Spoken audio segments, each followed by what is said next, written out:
Hello, I'm Jorge Gestoso. Welcome to a new program. On today's show, we talk about the Helsinki summit between President Trump and President Vladimir Putin with Sam Husseini, senior analyst with the Institute for Public Accuracy and contributing writer to The Nation magazine, who was at that summit and has been dragged out before the press conference and after the summit took place between the two leaders. He's on to tell us the details and also what is considered the Russiagate and its consequences. Sam Husseini, warm welcome to the program. Very good to be with you, Jorge. Sam, tell us all, your 15 minutes of fame around the world, or 5 minutes. What happened that suddenly you were waiting for that press conference to start among all the press corps, and some Finnish authorities come to you and what happened? Tell me that they need to speak with me. I asked them, sure, what's it about? I'm happy to speak with you. And they said, no, you have to come with us outside of the room. I say, and they say, bring your things. I say, if I bring my things, will you let me back in? And they said, yes, we'll let you back in. But if I take my things, maybe you won't. So I keep my things. I have assurance that you'll bring me back in. All the other journalists are looking at this point. I say, I'm Sam Husseini with The Nation. Hopefully I'll be right back. I go with them and they take me through the room where the delegations are. There's Kelly, John Kelly. And Melania Trump is there, the whole delegations. They take me to a hallway and they say, you have something. And I don't know what, you have some kind of malicious, I think the word they use is malicious, some word like that. And I still don't know what they're talking about. You have a sign, you want to protest. Oh, the sign. I had a sign that said nuclear weapon ban treaty that I wanted to hold up to get a question in. And I said, let me explain to you, come. And so we went back into the room, through the room with the delegations and back into the room. At this point, all of the journalists are asking me, what's going on, what's going on? And I take out the sign and I start explaining that I wasn't planning a protest. I just simply had the sign to hold it up to catch Putin or Trump's eye, hopefully that they'll call on me. So they could talk about this subject. Talk about this subject, because it's extraordinary to me that this is a treaty, the nuclear weapon ban treaty. It was voted on a year ago, almost exactly, by 122 countries to get rid of nuclear weapons. The US and its NATO allies are preventing this, as is Russia. Of all of the P5 members on the Security Council, China abstained on this. All the others voted against it. Virtually the entire rest of the world wants this. So you hold your sign and? So I'm explaining, just that I want to ask a question. To the Finnish authorities? To the Finnish authorities and to the journalists who are asking. And the journalists are shouting at me, turn around, because the main cameras are behind. They want me to turn around so their cameras will see the sign and me, and the Finnish authorities start grabbing at it. Before, we were having a civil discussion. I thought that the civil discussion and then turned sort of violent. Would continue. So I'm just trying to explain. I'm not turning around to make a show of it, and I'm not just giving the sign because I want to explain. And then they really start grabbing. My glasses fly off, land on the ground. I'm confused, and they start grabbing and dragging me out of there. I shout, I'm being open. Why are you doing this? I'm being open. And then I believe later on I shout, I was trying to ask about nuclear weapons, and this is freedom of the press in Finland. And you're putting billboards all over the city that we are proud of our quote-unquote freedom of the press. They say that all these signs in Russian and English, Mr. President, welcome to the land of free press. And there you are, and there I am, being dragged out for wanting to ask a question about nuclear policy. And what happened immediately after you left the room? They took me to a very small room with sloped ceilings, I believe right under where the hall was, where the news conference was, and they wouldn't tell me what I was being charged with. They just said, no, we're holding you. You can't leave. They wouldn't let me have my possessions. They wouldn't give me any of their names. One time, a higher official, I think, came in, and I asked him for his name. He showed me his badge. When I tried to write it down, he pulled it away right away. And what about, did you listen the press conference? no, they wouldn't let me listen to the news conference. I was trying to negotiate with them at one point. They said, let us have your passport. We need to take a picture of your passport. I was like, okay, I'll let you take a picture of my passport if you at least let me listen to the news conference that you're holding me from. And they started grabbing for my passport. Sometimes they were, forceful. Yeah, so sometimes they were, decent, and sometimes they were very, very aggressive.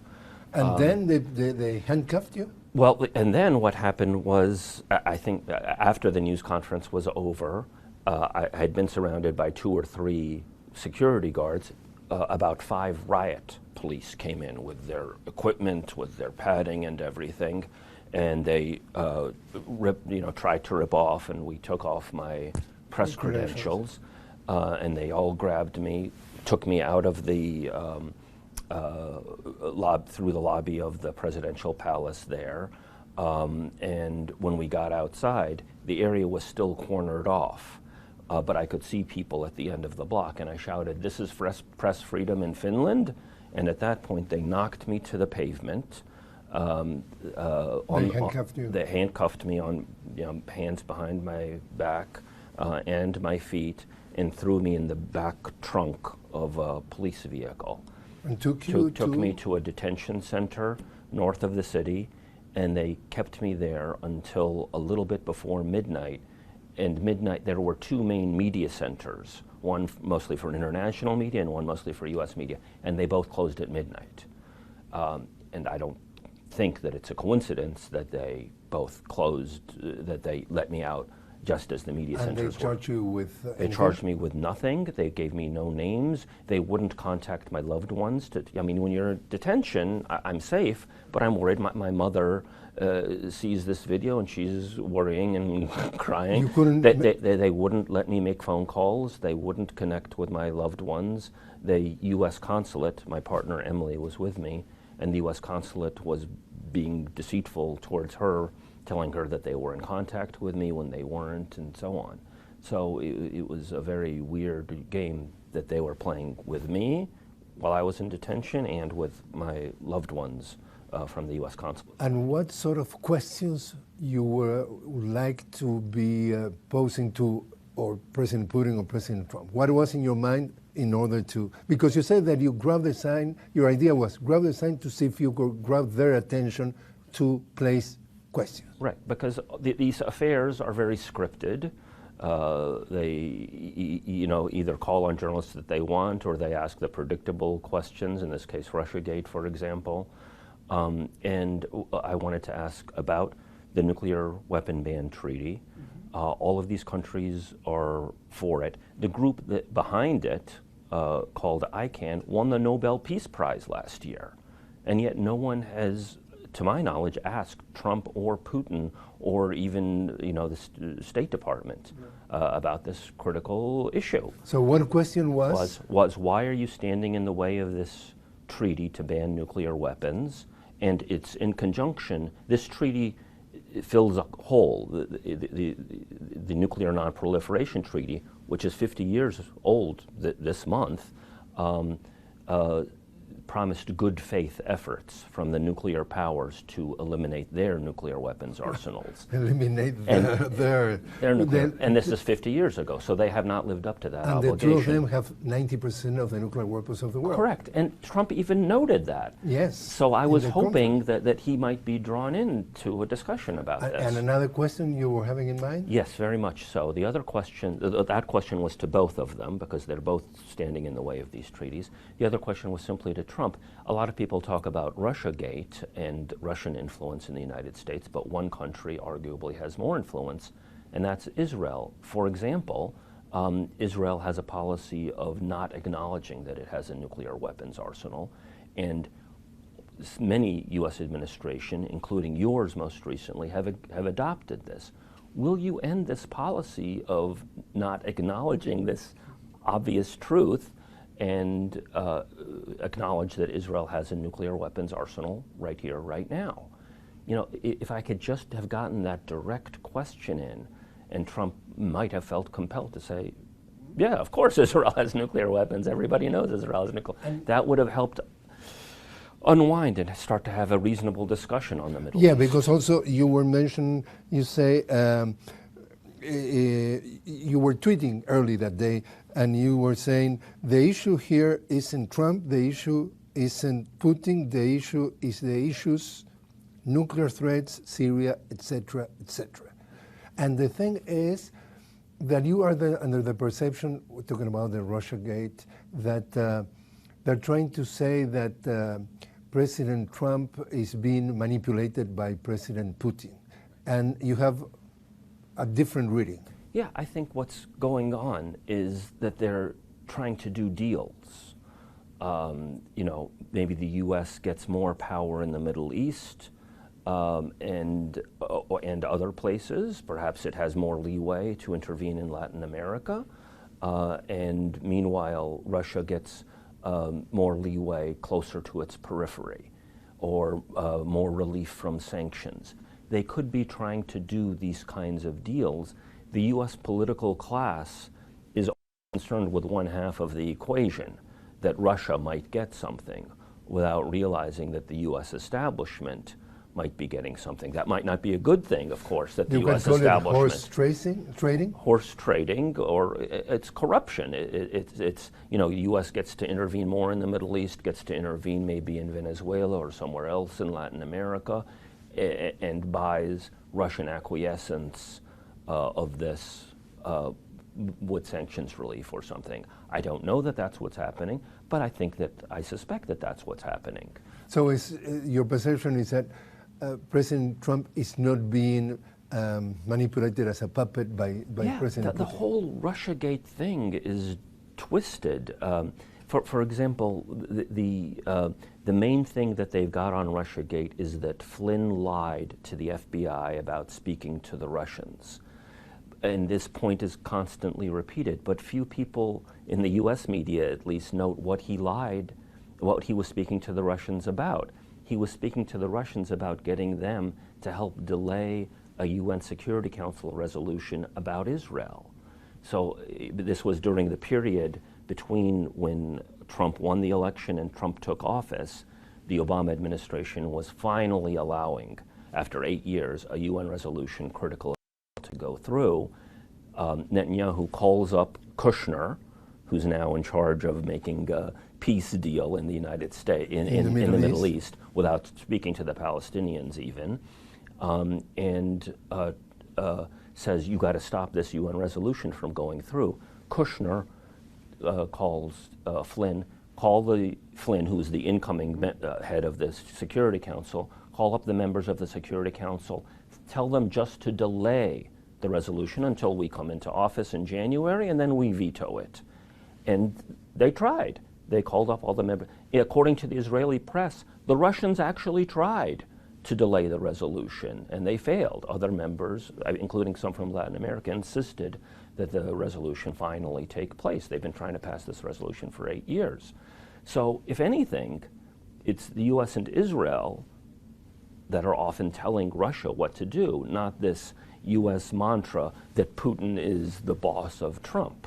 And for example, you remember one of the pre-Republican candidates, Huckabee, that absolutely a man of the right, and he's saying in Fox News, what the hell is going on here, that the US media is trying to paint the picture that the Russian is interfering, is meddling in our elections, when we, his words, we meddle with elections all over the world. Totally. It's incredible. It's kind of refreshing that Huckabee would be so honest. Right. Yeah, right.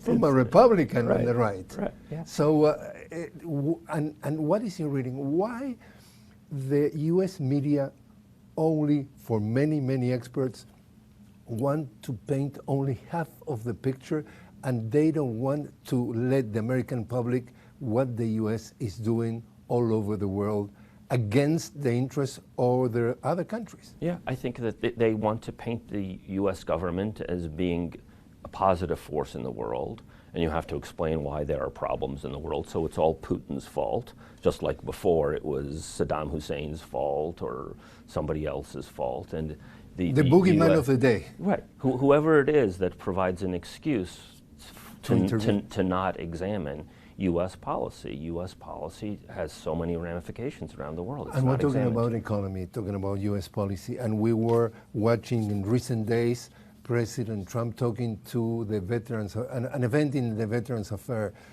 area, and he was very proud to tell them how many military equipment they were increasing, X amount of tanks, X amount of this and that.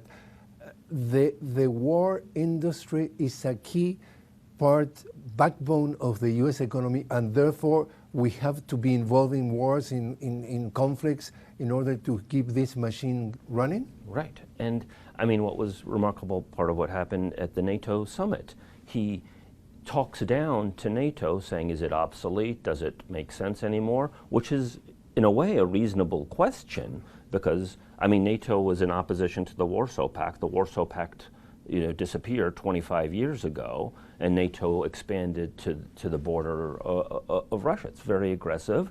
It bombed Libya, overthrew there. You have slave markets in Libya now, interfering in Afghanistan, and so on and so forth, all of this violence.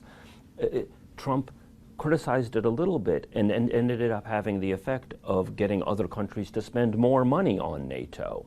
So his critique actually ends up building up the U.S. militarism, which is the problem. I mean, Trump has played this incredible double game of pretending to be an isolationist and tapping into quasi-isolationist sentiments of people in the United States that say, why are we getting involved with every other country? He campaigned saying the Iraq war was horrible. Why did we do that? But then he turns around and actually increases the militarism. And in his inauguration speech, he said we should not put the nose in other countries' affairs. Right. And it doesn't happen. And tell me, Sam, what is your reading? For example, we have seen some of his tweets recently about explosive tweets about President Rouhani of Iran, threatening the end of the world. Behind that, you think that is Israel and Saudi Arabia trying to put pressure on him, for him to put pressure on Iran? That's certainly part of it, but it's not clear to me how much is the U.S. establishment itself wants this. And, the U.S. establishment to some extent is segmented, with Trump demonizing Iran, the Democratic Party establishment demonizing Russia, other parts of Trump demonizing immigrants, for example, and people like Tucker Carlson on Fox, who seem good on Iran and who seem good on Russia, saying, no, our real problem is China. So that, every part of it has to demonize somebody else. A piece of the cake. Rather than, let's examine what the role of the U.S. is, how can we abide by international law, how can we begin to bring down this hyper-militarism. But how much you think that the influence of Israel and Saudi Arabia in U.S. politics is dictating the foreign policy on that region? I don't think it's dictating, but it's certainly working hand in glove with parts of the U.S. establishment. I mean, sometimes I don't even see countries anymore. You see forces. Israel is a manifestation of a colonial mindset, and that's why the U.S. has backed it in many ways. It's a settler colonial regime, and is sort of the continuation of that legacy. I'm talking about freedom of the press or different versions. Yemen is a clear case that what we are watching here in the U.S. differ dramatically of what's going on there. Right. I mean, Saudi Arabia, with U.S. assistance, has been bombing the hell out of Yemen. It's a terrible humanitarian situation. That they have created? That they have created. It's a man-made situation. It's not a natural phenomena. And it's virtually invisible on U.S. TV, again, painting the U.S. as this angelic positive stabilizing force when it's anything but. It has destabilized the Middle East. It's destabilized other areas with very negative consequences. And so where are we going in terms of what we can expect from here to the end of the term of President Trump? I think it's a very dangerous situation. He has a war cabinet in place. John Bolton, National Security Advisor, Pompeo, Secretary of State, very hawkish, especially on Iran. Haspel at CIA, very pro-torture. So it's a very dangerous situation. I think that they are attempting to bully and threaten other countries, including Iran and Russia and others, to get their way on various things. And if they don't, they may well increase their use of force. We were seeing on Friday that President Trump was giving a speech at the White House, at the lawn, and he mentions that now with him at the presidency, each time that he goes all over the world, the first thing that people shake hands with him and say, Mr. President, thank you very much, because now we respect the U.S. Now you have gained the leadership of the world, and we really want to thank you because we feel more safe with you. Is that what do you think that is going on? I don't think that that's what's going on. I mean, there are some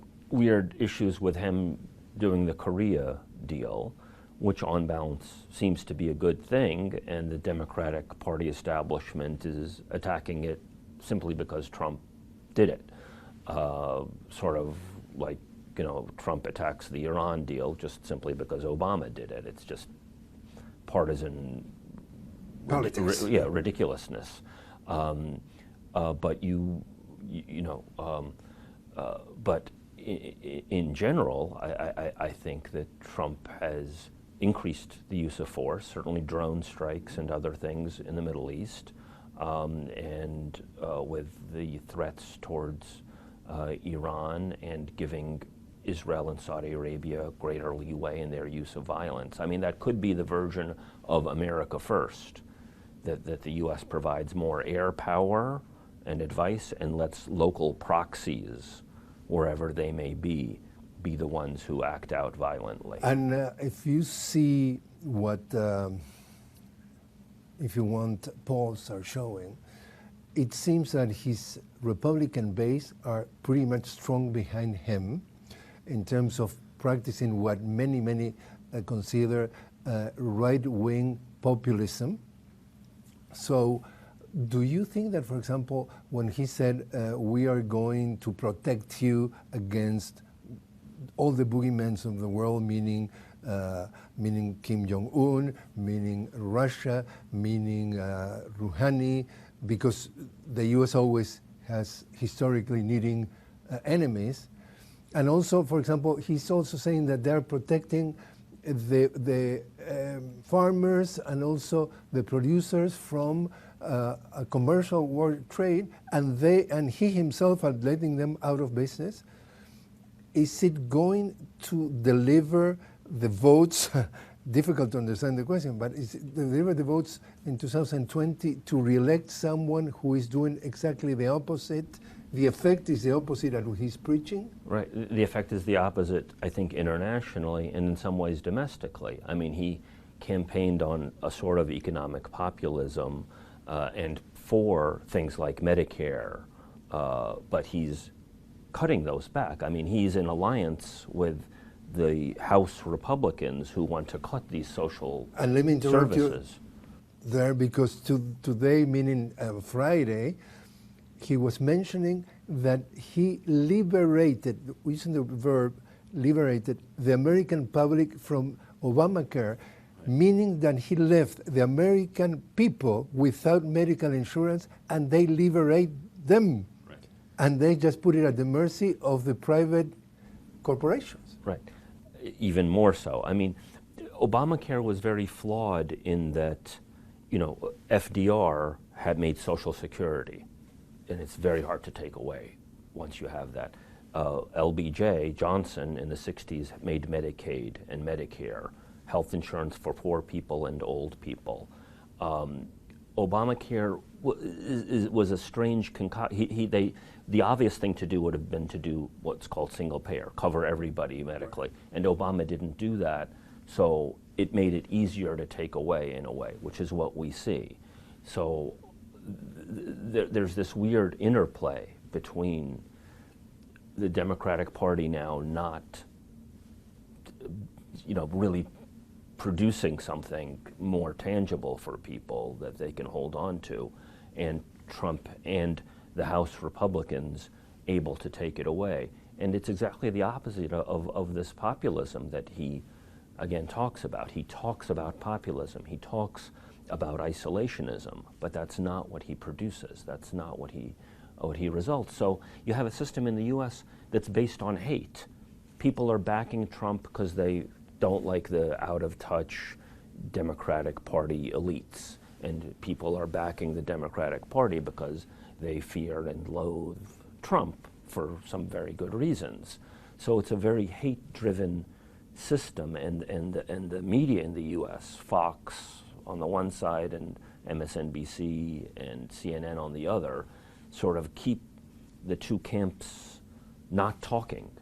It's a hate-driven system. It's not a dialogue or, God forbid, love-driven system. So what is your assessment of freedom of the press in the world and in the U.S. after your experience in Helsinki and all what we are witnessing here in the U.S. regarding the coverage, for example, the international issues? I think that it's under severe threat. Both,